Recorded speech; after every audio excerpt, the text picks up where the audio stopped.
ఆ ద్వీపవాసులు ఏమండి? ఆ ద్వీపవాసులు ఆ జంతువు అతని ఆ చేతికి జంతువు అతని చేతికి వ్రేలాడుట చూచినప్పుడు, నిశ్చయముగా ఈ అరె! మనుషుడు నిశ్చయముగా ఈ మనుష్యుడు నరహంతకుడు. ఏంటి డెసిషన్‌కి వచ్చేసారా? అప్పుడే చూడండి జడ్జిమెంట్ కూడా ఇచ్చేసారు.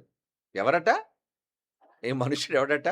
అరె! నరహంతకుడండి, పాము చుట్టేసుకుంది చేతికి. ఇతడు సముద్రం నుండి ఇతడు సముద్రం నుండి తప్పించుకొనినను న్యాయం అతనిని బ్రతకనీయదని తమలో తాము చెప్పుకొనిరి. చూసారా మనుషులెంత ఎలాంటి స్వభావులో, దుష్ట స్వభావులండి మనుషులు.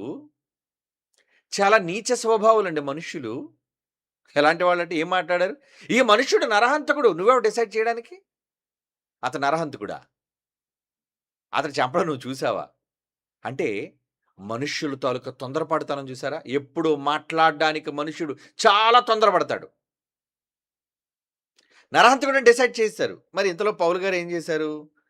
అదే 28వ అధ్యాయం 5వ వచనం. అతడైతే ఆ అతడైతే ఆ విష జంతువుని అగ్నిలో జాడించి